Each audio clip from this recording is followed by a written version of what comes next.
मित्रों नमस्कार। आप सभी साथियों का लक्ष्य साधकम नामक यूट्यूब चैनल पर बहुत बहुत स्वागत करता हूं। मित्रों, यह लक्ष्य साधकम नामक यूट्यूब चैनल पर यूपी-टीजीटी संस्कृत व्याकरण प्रवेशिका श्रीमान बाबूराम सक्सेना जी के द्वारा जो लिखा गया है, उस क्रम में यह 9वां वीडियो है। इससे पूर्व स्वर संधि पर्यंत, जिसको अच संधि भी कहते हैं, वहाँ तक हमने प्रस्तुत कर दिया है वीडियो। अभी जो है यह 9वीं वीडियो है, जिसमें हम आपको हल संधि से प्रारंभ करेंगे। इस वीडियो में हल संधि से प्रारंभ कर रहा हूँ, अर्थात इस वीडियो से हल संधि प्रारंभ होगा। तो हल संधि की ओर चलते हैं। मित्रों, यदि आप हमारे चैनल पे आते हैं, वीडियो देखते हैं, तो अंतिम यावत लास्ट तक वीडियो देखें, क्योंकि उससे आपको समझ आएगा व्याकरण क्या है, व्याकरण कैसे पढ़ा जाता है, कैसे बोला जाता है, व्याकरण शब्द में कैसे क्या करना पड़ता है, ये आपको समझ आ जाएगा व्याकरण में। इसीलिए आपको अंतिम तक हमारा वीडियो देखना चाहिए। और फिर जो है, यदि एक बार में समझ में नहीं आता है तो 2 बार 3 बार वीडियो देखिए, फिर आपको समझ में आएगा। मित्रों नमस्कार, हम चलते हैं आज के हल संधि की ओर। तो यहाँ पर जो 13 नंबर का पैराग्राफ है, उसमें क नंबर का नियम में कह रहे हैं, जब सकार या तवर्ग का कोई व्यंजन सकार या चवर्ग के किसी व्यंजन के योग में आता है, तो सकार और तवर्ग के स्थान में सकार और चवर्ग हो जाता है। बाबूराम सक्सेना जी कहते हैं, जब सकार या तवर्ग का कोई व्यंजन सकार या चवर्ग के किसी व्यंजन के योग में आता है, तो सकार और तवर्ग के स्थान में सकार और चवर्ग हो जाता है। कहते हैं भैया, सकार और जो तवर्ग है, सकार या तवर्ग का कोई व्यंजन सकार या चवर्ग के किसी व्यंजन के योग में आता है, तो सकार और तवर्ग के स्थान में सकार और चवर्ग हो जाता है। अब यहाँ पर मोटे भाषा में आपको समझाते हैं, सरल भाषा में कह रहे हैं, सकार और तवर्ग अर्थात तवर्ग से तात्पर्य है तो, थ, द, ध, न। तवर्ग से यह तात्पर्य है। अब कह रहे हैं, इनके साथ कोई व्यंजन सकार या चवर्ग अर्थात च, छ,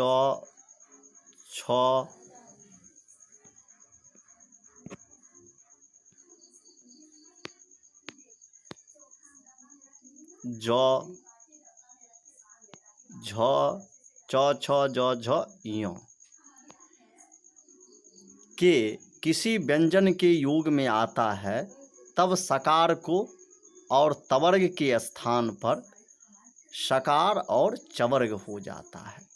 अब मित्रों, यहाँ पर कहना ये है, सकार के साथ और तवर्ग के साथ अर्थात त, थ, द, ध, न, इनके योग में यदि सकार तालव्य सकार और च, छ, ज, झ, य आए, तो सकार के स्थान पे सकार और तवर्ग के स्थान पे यह चवर्ग जो है च, छ, ज, झ, य, यह आदेश होता है। समझ गए ना?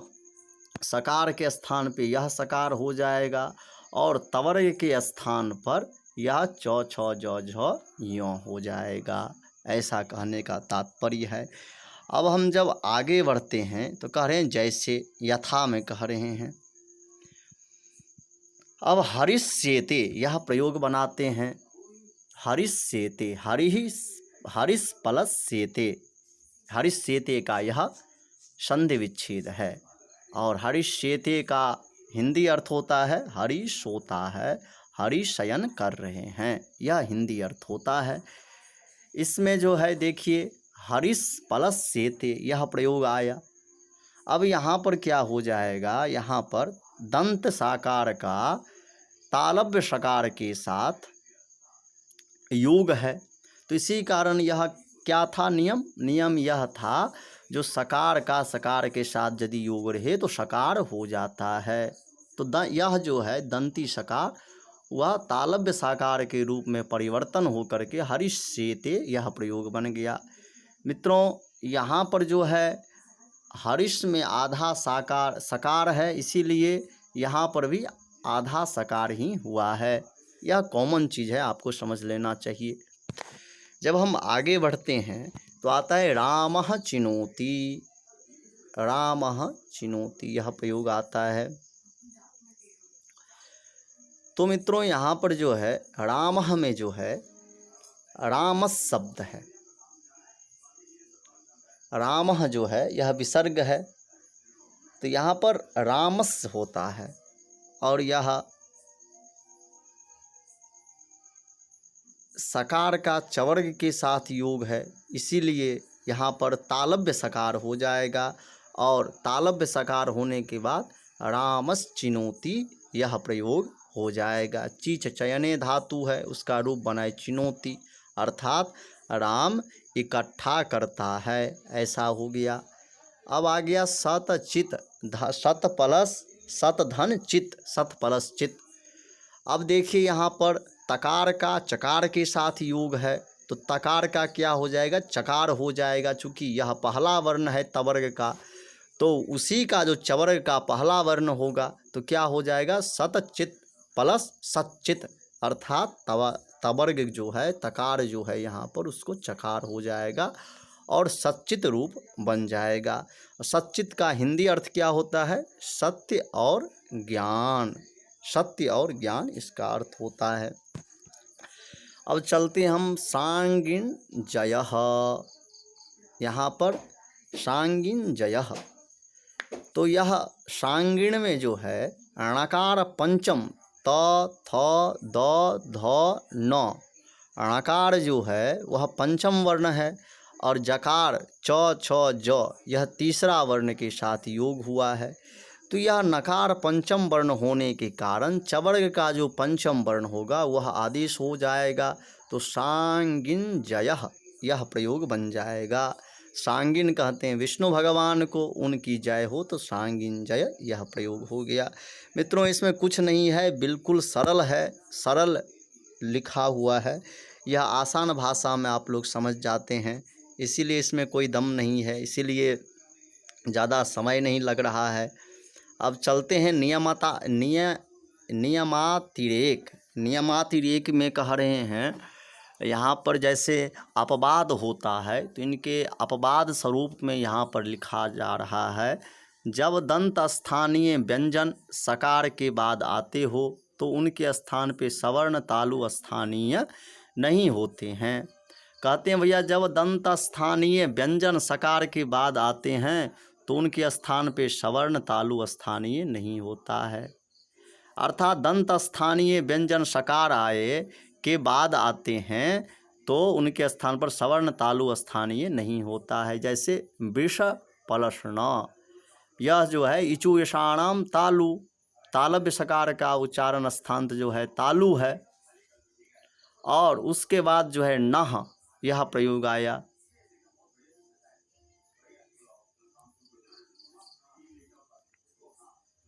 तो इनका क्या हो जाएगा, सवर्ण तालु स्थानीय नहीं होगा, इसलिए विषणः जैसा था वैसा ही रह गया, प्रसणः जैसा था वैसा ही रह गया, ऐसा कह रहे हैं। अब ख नंबर का नियम में हमको बता रहे हैं, जब सौ अथवा तवर्ग व्यंजन सौ या टवर्ग के किसी व्यंजन के योग में आता है तो सौ के स्थान में सौ, तवर्ग के स्थान में टवर्ग हो जाते हैं। मित्रों अब दूसरा नियम हम लोग पढ़ते हैं, चलते हैं नियम की ओर। तो यहाँ पे कहा जा रहा है जब सौ अथवा तवर्ग व्यंजन सौ या टवर्ग किसी व्यंजन के योग में आता है तो स्व के स्थान में स्व, तवर्ग के स्थान में टवर्ग हो जाते हैं, ऐसा आप कह रहे हैं। एक बार फिर से नियम आपके समक्ष बोलने जा रहा हूँ। इसमें कह रहे हैं जो जब स्व अथवा तवर्ग, तवर्ग मतलब तवर्ग से यहाँ पे तात्पर्य है त, थ, द, ध, न, और इनका जो है स्व या टवर्ग के किसी व्यंजन के योग में आते हैं तो स्व के स्थान पे मूर्धन्य सकार, जिनका मूर्धा से उच्चारण होता है सकार, और तवर्ग के स्थान में टवर्ग हो जाते हैं। तवर्ग के स्थान में क्या होता है? टवर्ग होता है। इसका कहने का तात्पर्य यह है, अब मोटे भाषा में आपको समझाने जा रहा हूँ। जो सकार के स्थान पे क्या होता है? तो सकार के स्थान पर मूर्धन्य सकार होता है, और तवर्ग, तवर्ग से मतलब है तो, थ, द, ध, न, ये 5 वर्णों का बोध होता है। इनके स्थान पे जो है टवर्ग हो जाता है। इनके स्थान पे क्या हो जाता है? टवर्ग हो जाता है, अर्थात ट, ठ, ड, ढ, न, यह वर्ण आदेश हो जाते हैं। ट, ठ, ड, ढ, न, यह 5 वर्ण जो है वह आदेश हो जाता है। तवर्ग के स्थान में यह आदेश हो जाता है। ट, ठ, ड, ढ, न, यह 5 वर्ण आदेश हो जाते हैं, ऐसा इनका कहना है। ठीक है, तवर्ग के स्थान में टवर्ग और सकार के स्थान में यह सकार हो जाता है।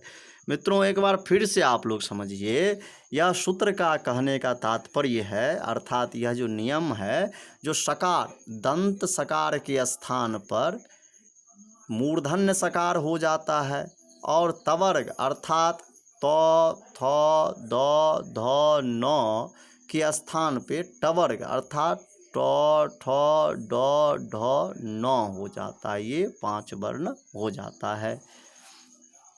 यह इस सूत्र का तात्पर्य है।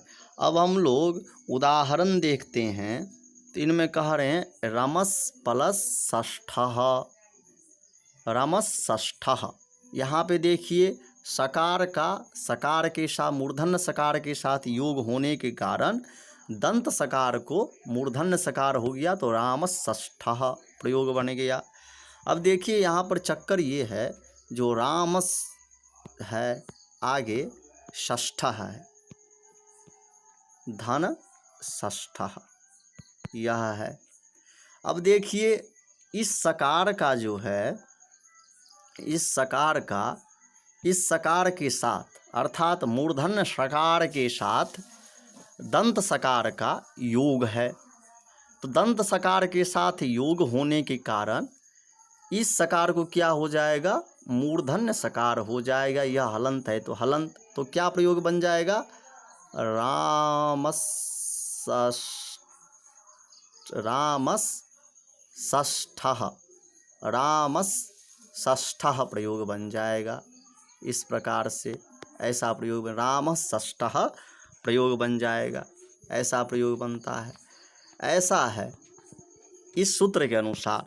अब मित्रों आता है रामष्टीकते, तो यहाँ पर क्या हो जाएगा? टकार के साथ सकार का योग है, तो इसका मूर्धन्य सकार हो करके ऐसा हो जाएगा रमष्टीकते, ऐसा प्रयोग बन जाएगा राम जाते हैं। टीकते मतलब जाते हैं, रामः टीकते, ऐसा प्रयोग बन जाएगा। चक्रण ढोकशो, चक्रण में जो है नकार और ढो जो है ट, ठ, ड, ढ चौथा वर्ण है, तो नकार के स्थान पे क्या हो जाएगा? पंचम वर्ण नकार हो जाएगा, क्योंकि तवर्ग का जो है अंतिम वर्ण 5वां वर्ण नकार है। तो उसी प्रकार टवर्ग के जो 5वां वर्ण है ट, ठ, ड, ढ, ण वह हो जाएगा। तो चक्रण ढौकसे यह प्रयोग बन जाएगा। चक्रण ढौकसो से तात्पर्य है यहाँ पर हे कृष्ण तू जाता है, मतलब हे कृष्णा तुम जा रहे हो, ये है इसका अर्थ हो जाएगा।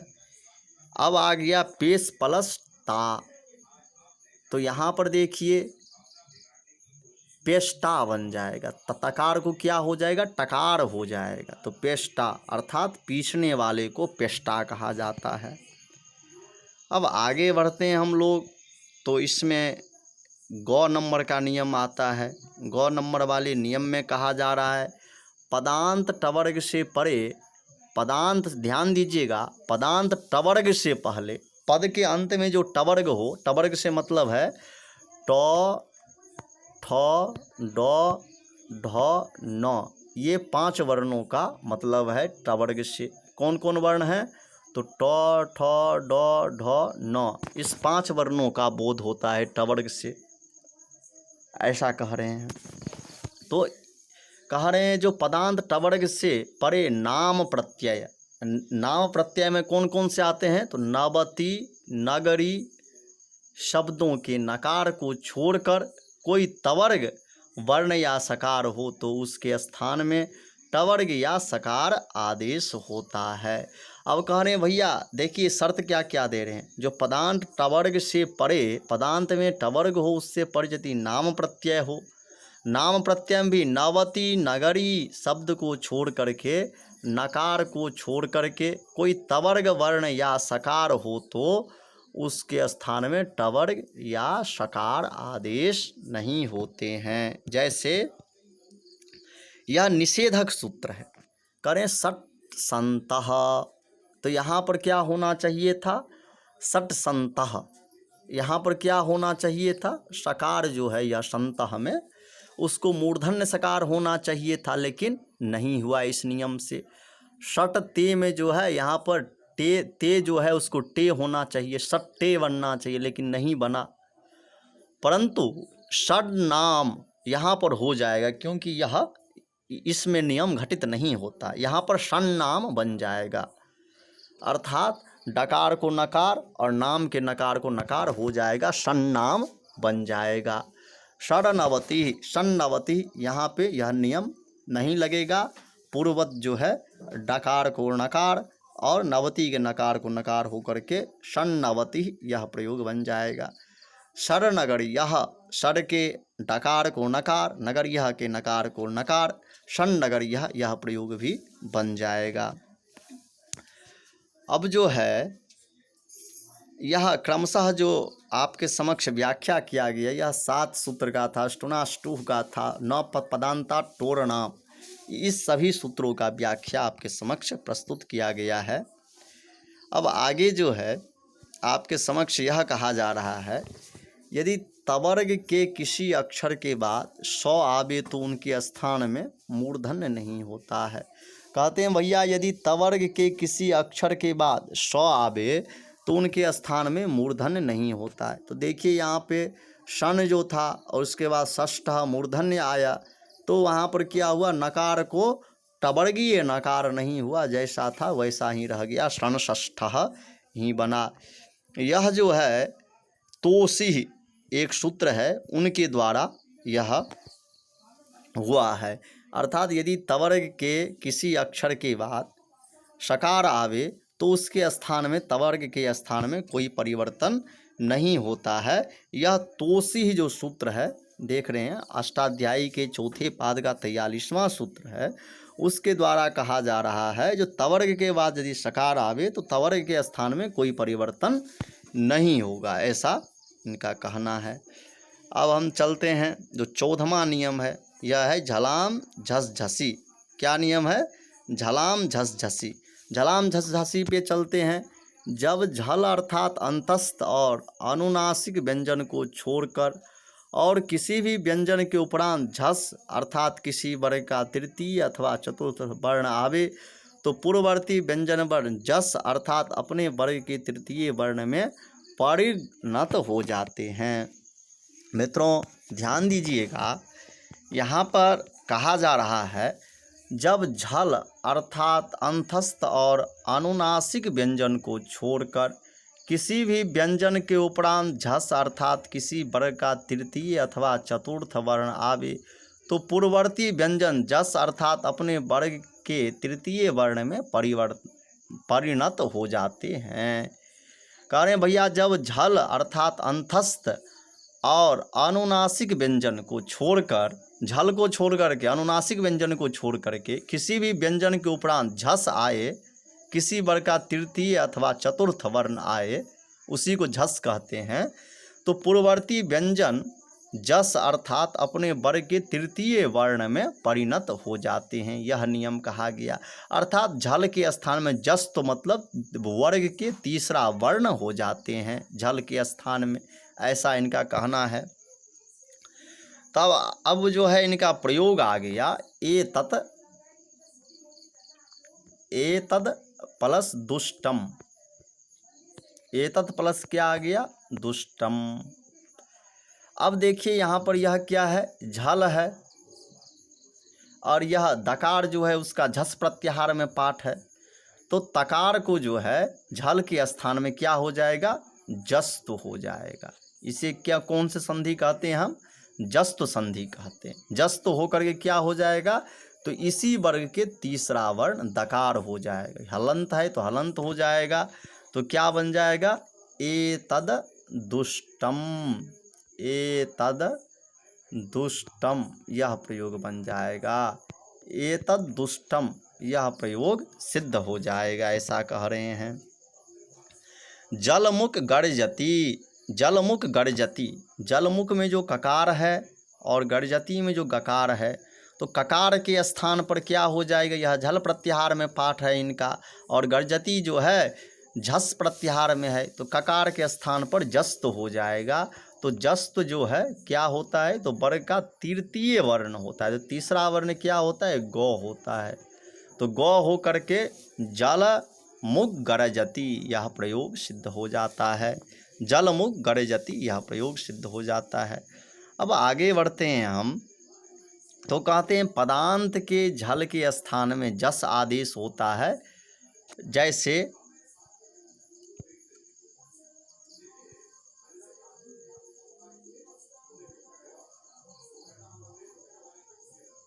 पदांत झल के स्थान में जस आदेश होता है, जैसे बाक प्लस ईसह। पदांत झल है, यह पद के अंत है बाक के ककार, उसको क्या हो गया?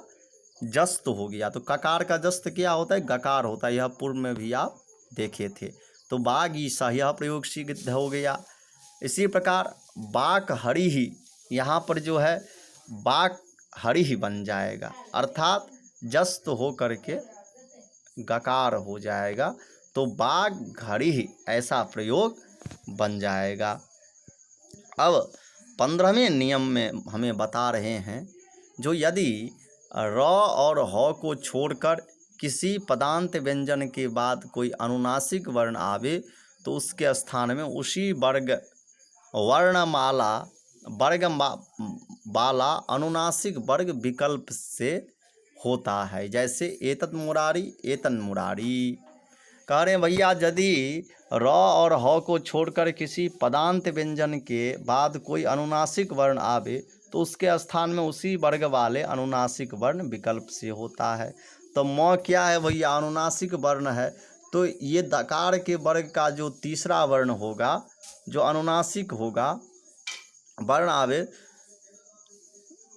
उसी के वर्ण वाले जो मतलब पांचवा होगा वो हो जाएगा। तो दकार को नकार हो करके एतन मुरारी बन जाएगा। अर्थात देखिए यहाँ पर ये है जो एतद मुरारी, यह जो है बना एतद प्लस मुरारी, ऐसा प्रयोग बना। अब यहाँ पर क्या है? तो यह जो है नियम कहता है, जो रकार हकार को छोड़कर, तो यहाँ पे न तो रकार है न हकार है, यहाँ पर दकार और मकार है। अब कह रहे हैं जो के बाद अनुनासिक वर्ण आवे, तो यहाँ पर अनुनासिक वर्ण कौन है? तो मकार है, क्योंकि यामा गाना नाम, तो नासिका में जो है मकार का भी पाठ है नासिका वर्ण में, तो ये है। तो कह रहे हैं उसके स्थान पर उसी वर्ण का अनुनासिक वर्ण होता है। तो दकार का अनुनासिक वर्ण क्या है? नकार है, इसीलिए दकार के स्थान में नकार हो करके प्रयोग बनता है एतन मुरारी। क्या प्रयोग बनता है? एतन मुरारी, ऐसा प्रयोग बनता है। ध्यान दीजिएगा, एतन मुरारी यह प्रयोग बन जाएगा। अब जो है षड्मासाः, षड्मासाः यहाँ पर एक प्रयोग आया। षड में क्या है, तो षड में न तो हकार है और न रकार है। षड में क्या है, टकार है। और यह मासा जो है यह अनुनासिक है। तो टकार के ही जो अनुनासिक वर्ण है कौन है, वे ट ठ र ढ ण, पंचम वर्ण है। तो यो यहाँ पर पंचम वर्ण हो जाए तो षण्मासाः यह प्रयोग बन जाएगा। षड्नगरीयः, षड्नगरीयः में जो है क्या है, तो टकार है। तो टकार के जो है पंचम वर्ण हो जाएंगे। पंचम वर्ण होने के कारण यहाँ पे णकार ट ठ र ढ न हो जाएगा। जब ही न होगा तो ये तवर्ग का योग रहने के कारण यहाँ पर भी क्या हो जाएगा, नकार हो जाएगा। तो षण्नगरीयः यह प्रयोग बन जाएंगे। अब जो है आता है तवर्ग अक्षर के बाद यदि ल आवे तो उसके स्थान में ल हो जाता है। कह रहे हैं भैया तवर्ग मतलब त थ द ध न के बाद यदि ल आवे तो उसके स्थान में ल हो जाता है। तवर्ग के बाद यदि ल आएगा तो उसके स्थान में ल हो जाएगा। और न के स्थान में अनुनासिक ल हो जाता है। अनुनासिक ल कैसा है, ण, ल के ऊपर चांद बिंदु, ल हो जाएगा। और इसका रूप बनता है तल्लयः, ततलयः। तोरली सूत्र आप लोग पढ़े होंगे, तोरली सूत्र का ये उदाहरण है। तल्लयः, तत् प्लस लयः, तवर्ग के बाद क्या है, लकार है। तो त को क्या हो जाएगा, ल हो जाएगा। तो तल्लयः अर्थात उसका नाश, ऐसा कह रहे हैं। वृक्षात लघुडम, वृक्षात लघुडम अर्थात तकार के बाद क्या है, लकार है। तो तकार को भी क्या हो जाएगा, लकार हो जाएगा। लकार हो करके वृक्षाल लघुडम यह प्रयोग बन गया। अब हम चलते हैं आगे। जब चलेंगे तो तस्माल लालयेत, तस्मात प्लस लालयेत। यहाँ पर क्या है, तकार के बाद लकार है, इसीलिए तकार को भी लकार हो गया। तो तस्माल लालयेत बन गया। पराक्रमात लावण्यम, पराक्रमात लावण्यम। तो पराक्रम से लावण्य, उनमें तेज है, ऐसा इनका हिंदी होता है। तो पराक्रमात में क्या है, तकार है के बाद लकार है। तो तकार के बाद लकार रहने के कारण तकार को भी लकार हो गया, इसीलिए पराक्रमण लावण्यम ऐसा प्रयोग बन गया। अब जो है विद्वान लिखति यह आया। तो इनका संधि विच्छेद करते हैं। विद्वान धन लिखति, विद्वान प्लस लिखति, विद्वान लिखति का ऐसा संधि विच्छेद करते हैं। अब यहाँ पर जो है नकार क्या है, अनुनासिक है। तो यहाँ पर लकार भी जो होगा वह अनुनासिक वाले हो जाएगा। तो इसका रूप बन जाएगा, द्वा के ऊपर चांद बिंदु आ जाएगा, विद्वान लिखति ऐसा प्रयोग इनका बन जाएगा। अब जब हम आगे चलेंगे तब हमारे सामने ये रूप आएगा। विद्वान लिखति तक हम लोग देख चुके हैं। अब हम आगे चलते हैं तो क नंबर का जो है आपके समक्ष इनका आता है। क नंबर का इसमें कहा जा रहा है, यदि उद के पश्चात अस्था या स्तंभ के रूप आवे तो द को त और स को थ आदेश होता है। उद के पश्चात यदि अस्था या स्तंभ के रूप आवे तो द के जो है त और स को थ होता है, ऐसा कह रहे हैं। थ आदेश होता है।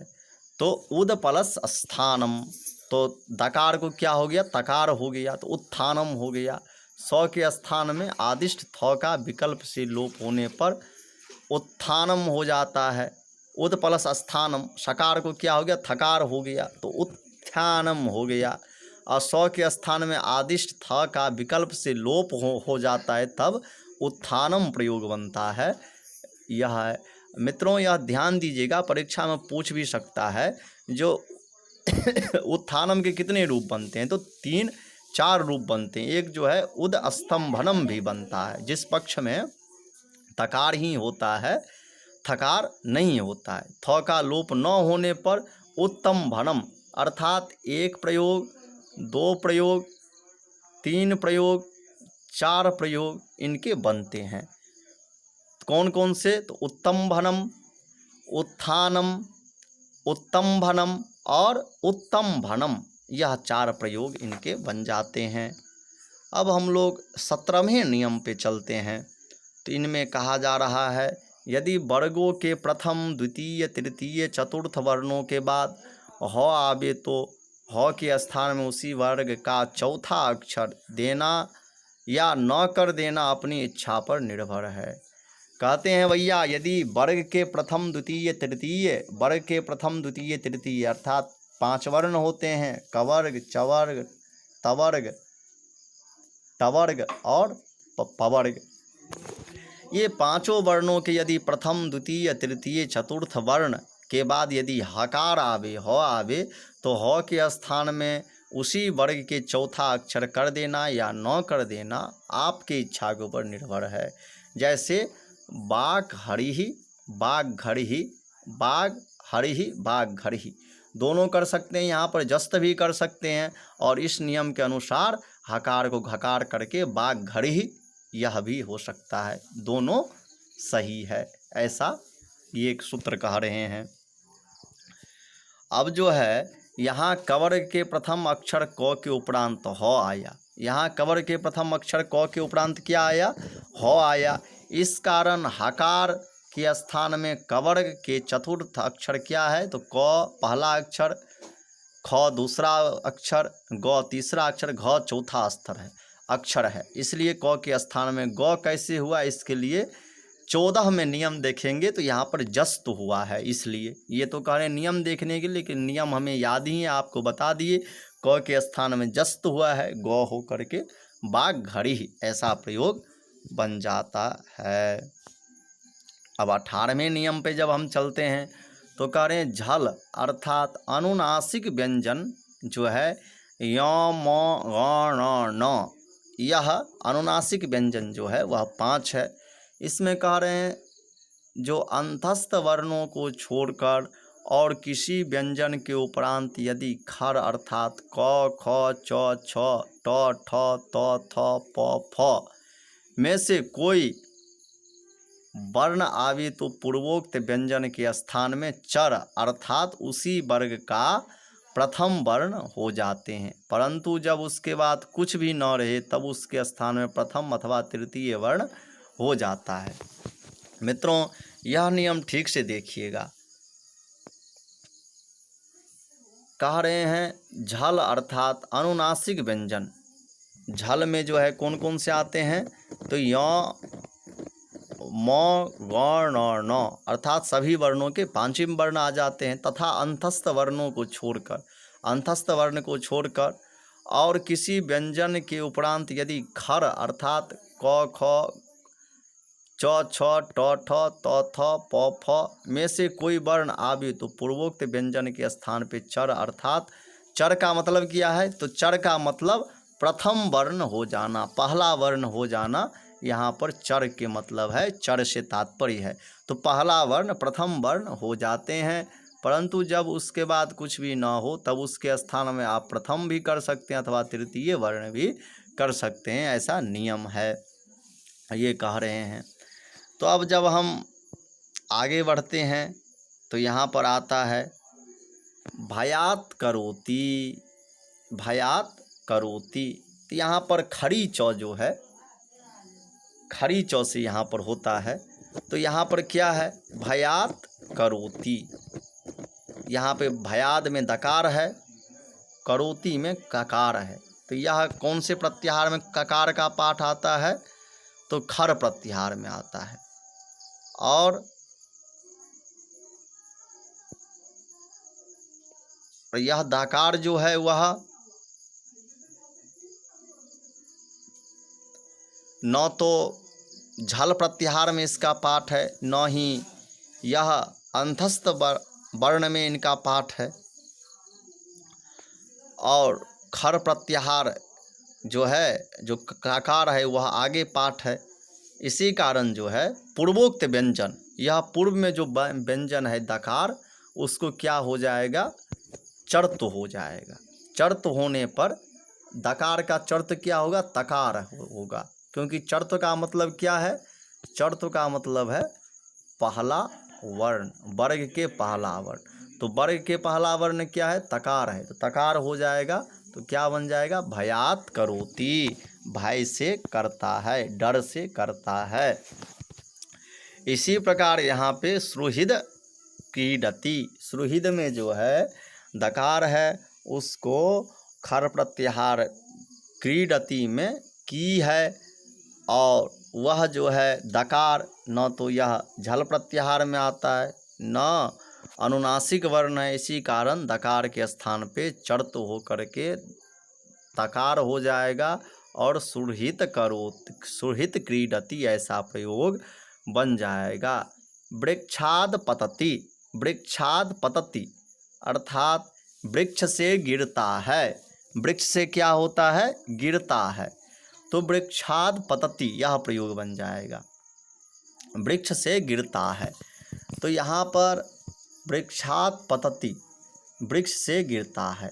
तो यहाँ पे देखिए पकार क्या है, न तो ये झल प्रत्याहारस्थ वर्ण है, न इनका अनुनासिक में पाठ है, किंतु यह जो है खर प्रत्याहार में पकार का पाठ है। तो खर प्रत्याहार पूर्व में है, इसीलिए जो दकार है, जो व्यंजन वर्ण है, उसके स्थान पे क्या हो जाएगा, तकार हो जाएगा। तो वृक्षात पतति ऐसा प्रयोग बन जाएगा। इसी प्रकार जो दूसरा नियम था वह अंत में आप कुछ भी कर सकते हैं, जस्त भी कर सकते हैं, चर्त भी कर सकते हैं।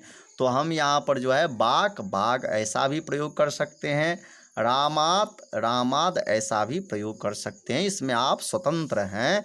ऐसा बावसाने च एक सूत्र है, बावसाने इस सूत्र के द्वारा निर्दिष्ट किया गया है। अब 19वें नियम पर जब हम चलते हैं तो इसमें कहा जा रहा है जो सौ यदि किसी ऐसे शब्द के बाद आवे जिसके अंत में झाएँ अर्थात वर्गों के प्रथम द्वितीय तृतीय या चतुर्थ वर्ण हो, तो सौ के बाद कोई स्वर अंतस्थ अनुनासिक व्यंजन या हो रहे तो सौ के स्थान में विकल्प से छ होता है। कह रहे हैं भैया, यदि फिर से देखिएगा इस नियम को, इस नियम में कहा जा रहा है सौ यदि किसी ऐसे शब्द के बाद आवे जिसके अंत में झय अर्थात वर्ग के प्रथम द्वितीय तृतीय चतुर्थ वर्ण हो, तो सौ के बाद कोई स्वर अंतस्थ अनुनासिक व्यंजन या हो रहे तो सौ के स्थान में विकल्प से छ हो जाता है। जैसे तद शिवः, यहाँ पर क्या हो जाएगा, तो कहते हैं भैया सकार यदि किसी शब्द के बाद आवे, तो यहाँ पर सकार जो है तद शब्द के बाद है, अंत में यदि झय अर्थात वर्ग के प्रथम द्वितीय तृतीय, तो यहाँ पर क्या है, तृतीय वर्ण है, तो यह झय प्रत्यय में पाठ भी है। और सकार के बाद कोई स्वर अंतस्थ अनुनासिक व्यंजन हो, व्यंजन या हो रहे तो सौ के स्थान में विकल्प से छ होता है। तो सकार के स्थान पे क्या हो जाएगा, छकार हो जाएगा। तो क्या हो जाएगा, तच तद प्लस शिवा छिवः, तो तच्छिवः ऐसा प्रयोग बन जाएगा। और फिर जो है दकार के स्थान पे चर्त करके तच्छिवः ऐसा प्रयोग बन जाएगा। जिस पक्ष में जो है सकार के स्थान पे छकार नहीं होगा, क्योंकि यह सूत्र विकल्प से करता है, तो तच्छिवः ऐसा प्रयोग बन जाएगा। बनात ससः, बनात छसः ऐसा प्रयोग बनता है। तो तकार के स्थान पे चकार हो जाएगा, सकार के स्थान में छकार, तो बनात छसः ऐसा प्रयोग बन जाएगा। जिस पक्ष में नहीं होगा उस पक्ष में बनात ससः ऐसा प्रयोग बन जाएगा। यहाँ पर ससः बनात में तकार जो है वह क्या है, तो वह झय प्रत्याहारस्थ वर्ण है, अर्थात यह वर्ग के प्रथम वर्ण है। इसी कारण यहाँ पर क्या हो जाएगा, और उससे पूर्व सकार जो है वह है, तो इसीलिए सकार के स्थान पे छकार हो जाएगा। तो बनात छसः, तकार के स्थान पे चर्त करके बना छसः, बना छसः ऐसा प्रयोग बन जाएगा।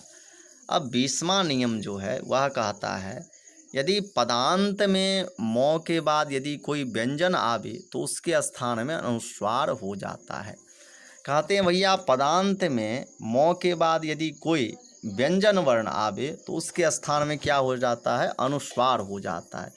तो अब देखिए हरिम वंदे, तो हरिम में मकार क्या है, मकार है, और वंदे जो है वह व्यंजन वर्ण है। तो मकार हलंत के बाद व्यंजन वर्ण आ गया, तो इस नियम के अनुसार यहाँ पे हरिम में जो है वह बिंदु लग गया, अनुस्वार हो गया, तो हरिम वंदे यह प्रयोग सिद्ध हो गया। गृहम चलती, घर को चलता है, तो गृहम में जो है वह मकार है, आगे जो है चलती है, तो इसलिए यह चकार जो है वह व्यंजन वर्ण है। व्यंजन वर्ण होने के कारण मकार को अनुस्वार हो जाएगा, वह ह के ऊपर चल जाएगा, तो गृहम चलती ऐसा प्रयोग बन जाएगा। घर को जाता है ऐसा प्रयोग बन जाएगा। अब कह रहे हैं भैया किंतु गम्यते, गम्यते यहाँ पर जो है नहीं होगा, न कि गंयते होगा, अर्थात गम्यते ही होगा, यहाँ पर गंयते नहीं होगा, क्योंकि मौ पद के अंत में नहीं है। अब देखिए यहाँ पर गम्यते बनेगा, गंयते नहीं बनेगा, क्योंकि गौ जो है यह पद के अंत में, गम में जो मकार है वह नहीं है, इसलिए यहाँ पे नहीं होगा, बल्कि बीच में यहाँ पे मकार होगा। ऐसा भी नियम है, यह आपको समझना चाहिए। व्याकरण पढ़ते हैं तो यह आपसे प्रश्न पूछ सकता है, जो भैया गम्यते में गौ के ऊपर क्यों नहीं हुआ, तो यहाँ पर कहेंगे नहीं या पदांत नहीं है, पदांत न रहने के कारण गम्यते के जो गम है, गम धातु है, वह धातु है न कि शब्द है, यह पदांत नहीं हुआ, क्योंकि पद जो है जब ती तंग आदि प्रत्यय लग जाते हैं तब वह शब्द बनते हैं, वह पद बनते हैं। इसमें तो ती तो आदि प्रत्यय लगा ही नहीं है, तो कैसे होगा, इसलिए नहीं हुआ यहाँ पर, यह आपको उत्तर देना है। अब 21वें प्रश्न में जब 21वां नंबर का नियम जो है, जो पैराग्राफ जो है इनका, उसमें चलते हैं हम लोग। तो कहते हैं अपदांत मकार नकार के बाद यदि अनुनासिक व्यंजन तथा अंतस्थ हो को छोड़कर कोई भी व्यंजन आवे तो मौ और नौ के स्थान में अनुस्वार हो जाता है। कहते हैं भैया अपदांत मौ नौ के बाद यदि अनुनासिक व्यंजन तथा अंतस्थ और हो के छोड़कर कोई भी व्यंजन आवे तो मकार और नकार के स्थान में अनुस्वार हो जाता है। अपदांत मकार और नकार के बाद यदि अनुनासिक व्यंजन हो, अनुनासिक व्यंजन कितने हैं, 5 हैं, कौन कौन से, य म ग न नम, और अंतस्थ ह को छोड़ करके कोई भी व्यंजन आवे तो मकार नकार के स्थान में अनुस्वार हो जाता है। तो यहाँ पर देखिए, यहाँ पर प्रयोग बनाने जा रहे हैं, इसमें कह रहे हैं भैया जो आक्रम्स्यते, तो यह क्या है, अपदांत मौ नौ के बाद यदि अनुनासिक व्यंजन तथा अंतस्थ हो को छोड़कर, तो यह अपदांत आक्रम है। इसके बाद क्या है, यहाँ पर हो है तो नहीं है, अंतस्थ वर्ण है तो नहीं है, कोई भी व्यंजन आवे, यहाँ पर व्यंजन वर्ण शकार है, तो म और नौ के स्थान पर अनुस्वार हो जाता है, इसलिए आक्रंस्यते ऐसा प्रयोग बन गया। यहाँ पर ऊपर में अनुस्वार हो गया। यशांसी, यशान प्लस सी, यहाँ पर क्या हो जाएगा, तो यशांसी ऊपर में चले जाएगा, क्योंकि ऐसा नियम है जब कोई भी व्यंजन वर्ण रहे तो मकार अपदांत मकार नकार को अनुस्वार हो जाता है। इस नियम से यशांसी ऐसा प्रयोग सिद्ध होता है। परंतु अब कह रहे हैं भैया अपवाद स्वरूप में, कहते हैं परंतु मन यते, मन धातु में जो है यह नियम नहीं चलता है। इसके लिए एक सूत्र आता है जिससे कि इसमें नहीं होता है। तो कहते हैं भैया मन यते, यहाँ पर जो है मन यते नहीं होगा, क्योंकि यहाँ पर नौ के बाद य आता है, इसलिए यहाँ पर जो कि अंतस्थ है, यणो अंतस्थाः, अंतस्थ संज्ञक वर्ण कौन कौन से हैं? तो आपको पहले भी कहा जा चुका है, य, र, ल, व, ये 4 वर्ण जो है इसका क्या संज्ञा होता है मित्रों? तो इसका संज्ञा जो है अंतस्थ संज्ञा होता है। अंतस्थ संज्ञा होती है, इनकी अंतस्थ संज्ञा होती है। य, र, ल, व की अंतस्थ संज्ञा होती है। तो मतलब इनका अंतस्थ संज्ञा हो गया तो मन्यते ऐसा रूप बना। अंतस्थ है यह, यते जो है यह, इसमें जो है यहाँ पर, इसलिए यहाँ पे नकार को अनुस्वार नहीं हुआ। ग्रामान गच्छति, ग्रामान गच्छति, ग्रामान गच्छति। अब देखिए यहाँ पर क्या है, तो यहाँ पर जो है ग्रामाम गच्छति यहाँ पर प्रयोग नहीं होगा, क्योंकि नौ पद के अंत में है। नौ यहाँ पर ग्रामान जो है वह पद है, और यहाँ पे क्या कहा गया था, जो अपदांत हो, जिसमें तिप तस इत्यादि सुप इत्यादि प्रत्यय न लगा हो, ऐसे अपदांत पद में जो है क्या होता है, नकार को अनुस्वार होता है। लेकिन यहाँ पर क्या है, पद है, इसीलिए नहीं होगा। तो 9 पद के अंत में ही रहेगा, ग्रामान गच्छति, यह प्रयोग शुद्ध होगा। 22वें नियम के द्वारा कहा जा रहा है, यदि पद के मध्य में स्थित अनुस्वार के बाद यही अर्थात स और ह को छोड़कर कोई भी व्यंजन आवे तो अनुस्वार के स्थान में करें। यदि पद के मध्य में स्थित अनुस्वार के बाद यदि स ह को छोड़कर कोई भी व्यंजन वर्ण आवे तो अनुस्वार के स्थान में सर्वदा उस वर्ग का पंचम वर्ण हो जाता है, जिस वर्ण का व्यंजन वर्ण अनुस्वार के बाद रहता है। जैसे गम पलस्ता, तो तकार के पंचम वर्ण क्या है, न, तो गंता ऐसा रूप बन जाएगा। सन पलस्ती, तो इनका जो है क्या हो जाएगा, संति ऐसा प्रयोग हो जाएगा। अब जो है अनक प्लस इतः, इसका क्या रूप बन जाएगा, तो अनक प्लस ईतः, अंक प्लस ईतः ऐसा है। तो अनुस्वार को यहाँ पे गकार हो जाएगा, तो अंकितः यह शुद्ध प्रयोग बन जाएगा। शाम प्लस तः, तो यहाँ पर तकार है, तो इसी कारण मकार को क्या हो जाएगा, नकार हो जाएगा, तो शांतः यह प्रयोग बन जाएगा।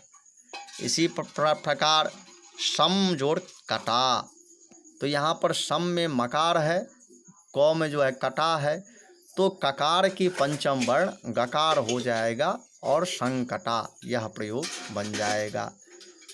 सम भूः, सम प्लस भूः, सम में अनुस्वार है, भू में भू है, तो अनुस्वार को यहाँ पर क्या हो जाएगा, मकार हो जाएगा, शंभुः ऐसा प्रयोग बन जाएगा। अनच इतः, अंच इतः, अंचितः, यहाँ पर देखिए अनुस्वार के नीचे चवर्ग है, चवर्ग के जो पंचम वर्ण है वह आदेश हो जाएगा और ज्ञाकार हो जाएगा, तो अंचितः यह प्रयोग बन जाएगा। अब कहते हैं भैया, यदि अनुस्वार किसी पद के अंत में रहे तो ऊपर वाले नियम लगाना न लगाना अपनी इच्छा पर है।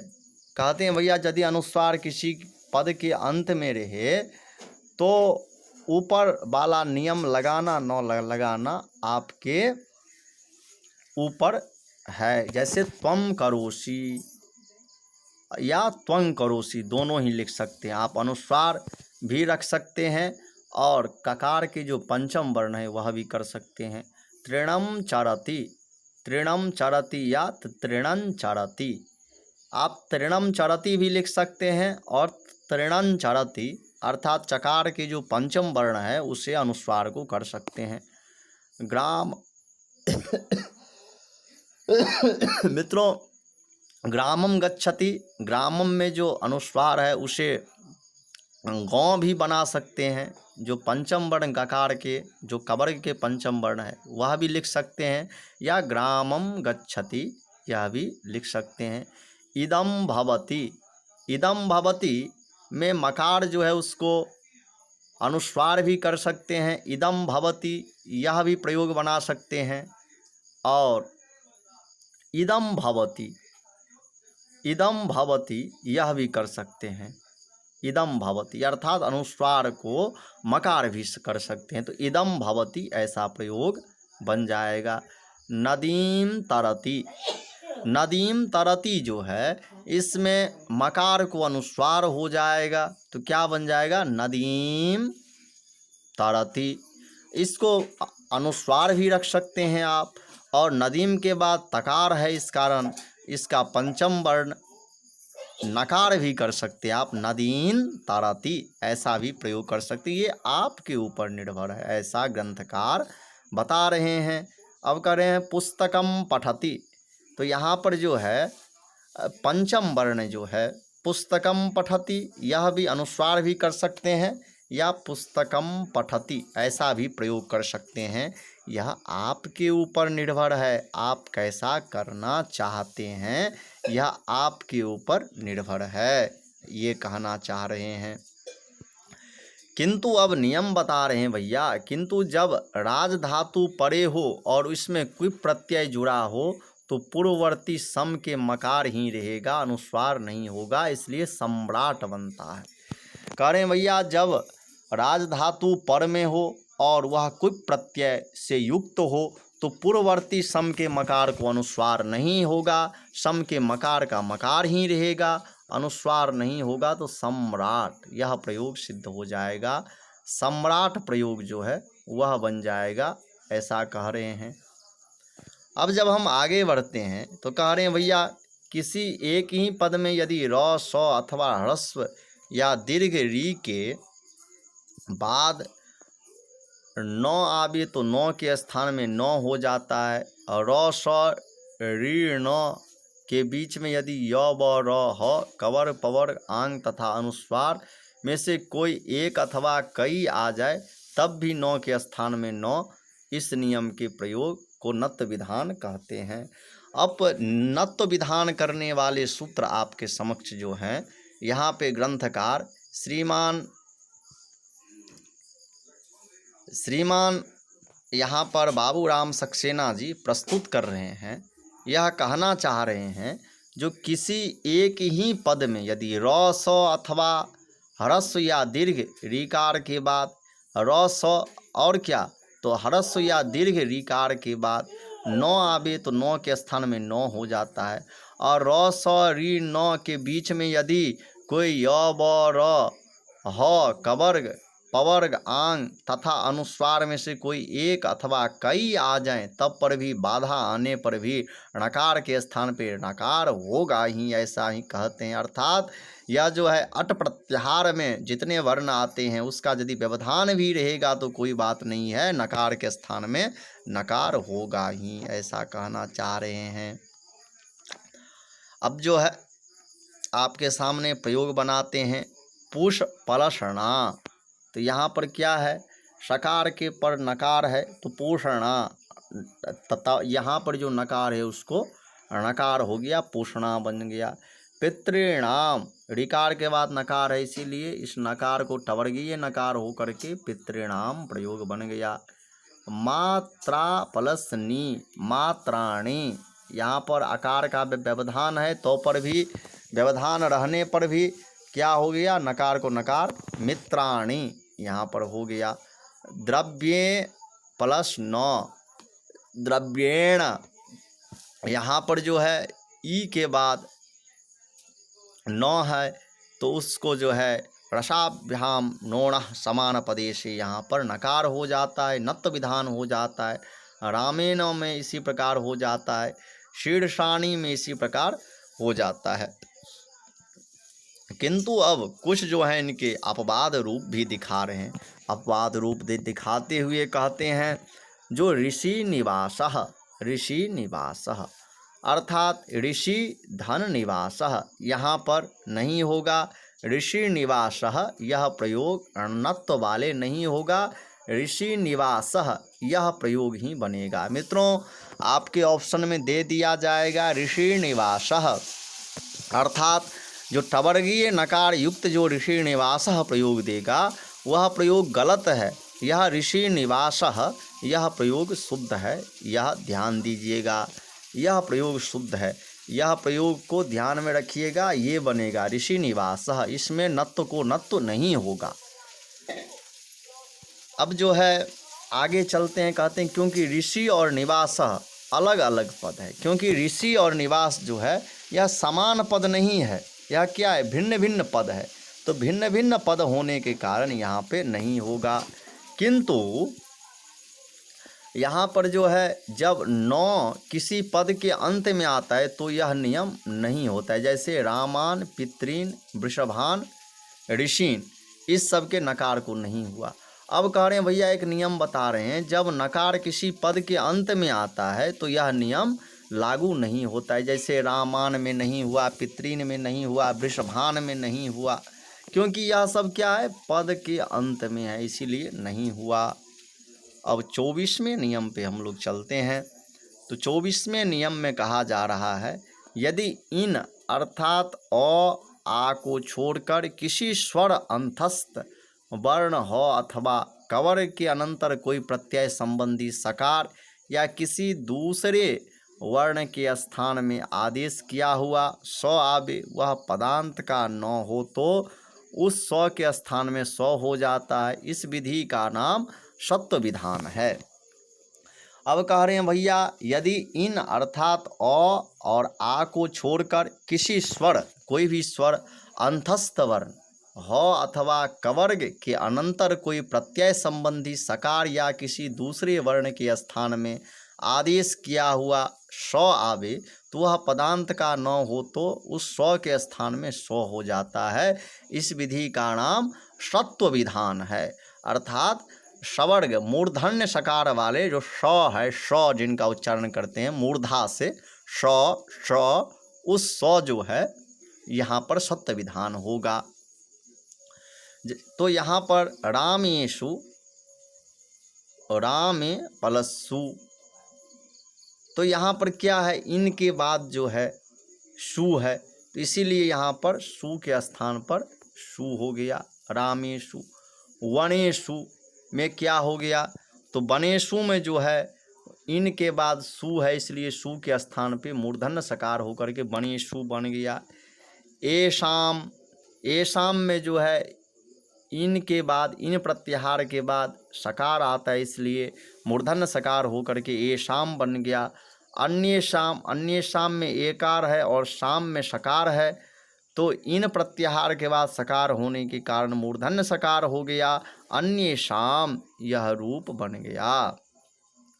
इसी प्रकार मतीषु, नदीषु, धेनुषु, वधूषु, मातृषु, गोषु, ग्लौषु आदि का रूप समझना चाहिए। इन प्रत्याहार के बाद होने के कारण इन सब में जो है दंत सकार के स्थान पे मूर्धन्य सकार हुआ है, यह आपको समझना चाहिए, ऐसा कह रहे हैं ग्रंथकार। किंतु रामस्य, रामस्य में जो है यहाँ पे नहीं होगा, क्योंकि यहाँ पर इन प्रत्याहार नहीं है, स नहीं हुआ, क्योंकि स के पूर्व अ आया है। इसी प्रकार विद्यासु में भी सत्व नहीं हुआ, क्योंकि यहाँ पर आकार आया है और नियम में आकार और आकार के लिए मना किया था। पेश प्लस अति, पेशति, यहाँ पे भी नहीं होगा, क्योंकि यह स न तो किसी प्रत्यय का है न आदेश का है, इसलिए यहाँ भी नहीं होगा। भला ही यहाँ पर इन प्रत्याहार के पर है, किंतु यह न तो प्रत्यय का है न आदेश का है। और यह कहता है जो सकार वाले जो नियम है, आदेश प्रत्ययो, या तो आदेश का सकार होना चाहिए या फिर जो है प्रत्यय का सकार होना चाहिए। आदेश और प्रत्यय का सकार होगा तभी जो है दंत सकार के स्थान पे तालव्य सकार होगा, ऐसा कह रहे हैं। इसलिए पेशति रूप जो है नहीं बनेगा, क्या बनेगा, पेशति, दंत सकार वाले रूप बन जाएगा, ऐसा कह रहे हैं। अब जब हम आगे बढ़ते हैं तो कहते हैं भैया यदि 100 पद के अंत का हो तो सत्य विधान न होगा। यदि 100 पद के अंत का हो तो मूर्धन्य सकार जो है नहीं होगा। यथा हरि, यहाँ पर हरि शब्द के बाद जो है अनंतर आया हुआ स्व सु प्रत्यय का अवश्य है, प्रत्यय वाला अवश्य है, किंतु पद के अंत में इसी कारण यहाँ पर सत्व नहीं होगा, ऐसा कह रहे हैं।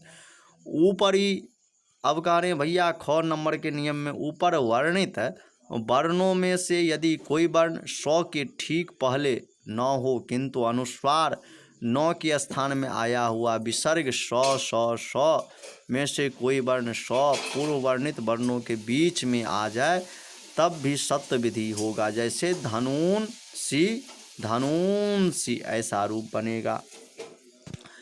अब भैया यहाँ पर एक नियम जो है बनाते हुए कहते हैं, ऊपर वर्णित वर्णों में से यदि कोई वर्ण 100 के ठीक पहले न हो किंतु अनुस्वार 9 के स्थान में आया हो, अनुस्वार क्या हो 9 के स्थान में आया हो, विसर्ग स में कोई वर्ण 100 पूर्व वर्णित वर्गों के बीच में आ जाए तब भी सत्व विधि होगा। जैसे धनून सी, यहाँ पर क्या है विसर्ग के बाद सकार है किंतु यहाँ पर इन प्रत्यय नहीं है, तो पर भी क्या होगा सकार को सकार मूर्धन्य सकार यहाँ पर हो गया और धनुंसी रूप जो है सिद्ध हो गया, बन गया। अब 25वां नियम जो है यहाँ पर 25वां नियम वह कह रहे हैं, सम उपसर्ग के मौ के उपरांत यदि क्री धातु का कोई रूप आवे तो मौ के स्थान में अनुस्वार और विसर्ग दोनों मिलकर आ जाते हैं।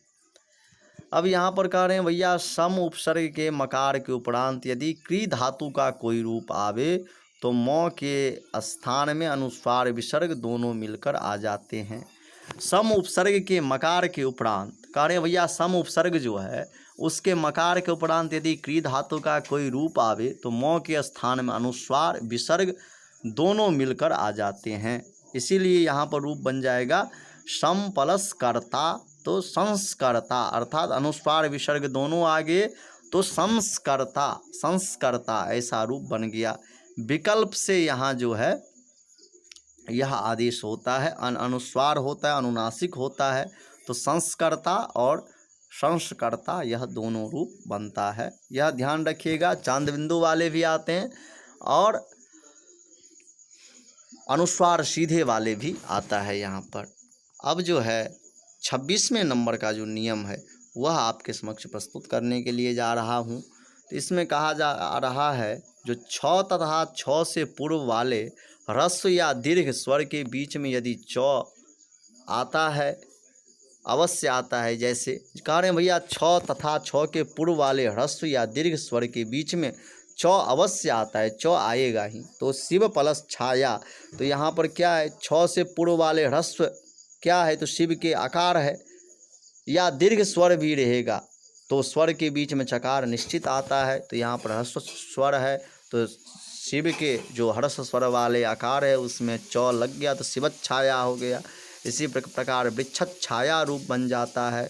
इसी प्रकार जो है चेत छिद्यते यह रूप बनता है, ऐसा रूप बन गया। किंतु 6 के पूर्व आंग उपसर्ग को तथा माँ के आ को छोड़कर कोई पदांत दीर्घ स्वर आवे तो ऊपर वाले नियम इच्छानुसार लगते हैं और नहीं भी लगते हैं। अब कह रहे हैं भैया जो 6 के पूर्व आंग उपसर्ग को तथा माँ के आ को छोड़कर कोई पदांत दीर्घ स्वर आवे तो ऊपर वाले नियम इच्छानुसार लगता है और नहीं भी लगता है, ऐसे कह रहे हैं। कह रहे हैं भैया यदि 6 के पूर्व आंग उपसर्ग वाले तथा माँ के आ को छोड़कर यदि कोई पदांत दीर्घ स्वर आवे तो ऊपर वाले नियम इच्छानुसार लगता है और नहीं भी लगता है। तो देखिए पदांत 6 के पूर्व आंग उपसर्ग वाले कोई है तो नहीं है, माँ के आ को छोड़कर माँ के आ है तो नहीं है। तो पदांत दीर्घ स्वर को क्या हो जाएगा चकार लगा भी सकते हैं नहीं भी लगा सकते हैं, अर्थात विकल्प से होता है यह। तो लक्ष्मी छाया लक्ष्मी छाया, ऐसा भी प्रयोग बन सकता है। आपके ऊपर है, आप बोलना चाहे तो ठीक है, आप नहीं बोलना चाहे तो राधे राधे, दोनों प्रयोग लेकिन बनता है। आपके परीक्षा में पूछा जाएगा लक्ष्मी छाया शुद्ध है या लक्ष्मी छाया शुद्ध है, तो आप कहिएगा दोनों ही सही है, ऐसा कह रहे हैं। अब जो है यहाँ पर रूप बनता है जो छ के, अब जो नियम दिखा रहे हैं वह छ के पूर्व आंग और मांग का आ होने पर च अवश्य आ जाएगा। कहते हैं भैया छ के पूर्व यदि आंग और मांग हो, आंग उपसर्ग हो और मांग हो, मांग के आ होने पर च अवश्य आएगा। जैसे माँ छिंधी, माँ छिंधी, अर्थात मांग का ही माँ होना चाहिए, माँ वाले माँ नहीं होना चाहिए। और छ के पूर्व आंग हो तो वह जो है क्या होता है, चकार हो जाता है। यहाँ यही एक रूप होगा, माँ छिंधी ही होगा। यहाँ पे 2 या 3 रूप नहीं होगा, माँ छिंधी ही रूप बन जाएगा। एक रूप होगा, माँ छिंधी नहीं हो पाएगा। यहाँ पर याद रखिएगा, जो माँ छिंदी प्रयोग बन जाएगा, माँ छिंदी, यह रूप बन जाएगा। यह ध्यान रखिएगा, माँ छिंदी ऐसा रूप बन जाएगा।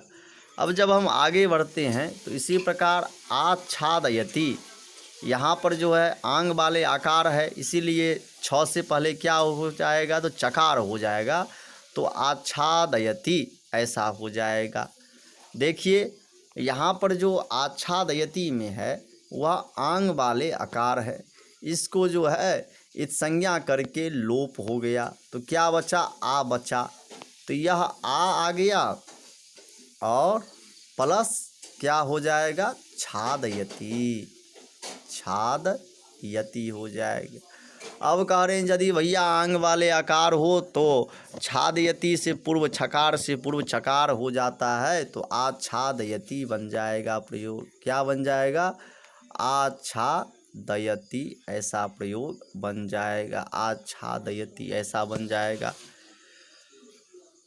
और कहते हैं भैया यहाँ जो है एक, यहाँ भी एक रूप होगा, यहाँ भी एक ही रूप होगा, यहाँ पर 2 या 3 रूप नहीं होगा, एक ही रूप होगा। और एक ही रूप हो करके क्या बन जाएगा, आच्छादयति।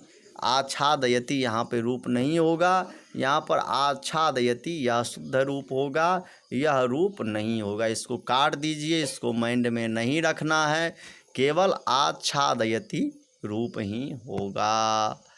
अब मित्रों आगे के वीडियो में जो 10वां वीडियो होगा उसमें आपके समक्ष विसर्ग संधि पढ़ाऊँगा, और विसर्ग संधि में जो भी होगा वह आपके समक्ष प्रस्तुत किया जाएगा। मित्रों यदि आप हमारे चैनल पे आते हैं तो पूरा वीडियो देखिए, पूरा वीडियो देखने के बाद ही जाइए। और यहाँ पर गप नहीं बनाया जाता है, यहाँ पर शास्त्रों का अध्ययन कराया जाता है, यहाँ पर एक एक बिंदु को खींचा छुड़ा कर पढ़ाया जाता है। इसीलिए आप हमारे साथ बने रहिए और बनिए, अच्छे से पढ़ाई करिए। तो तब तक के लिए राधे राधे। और अब आगे जो 10वां वीडियो बनेगा, यह 9वां वीडियो है, उसमें विसर्ग संधि को लेकर के आऊँगा। तो नमस्कार मित्रों, धन्यवाद।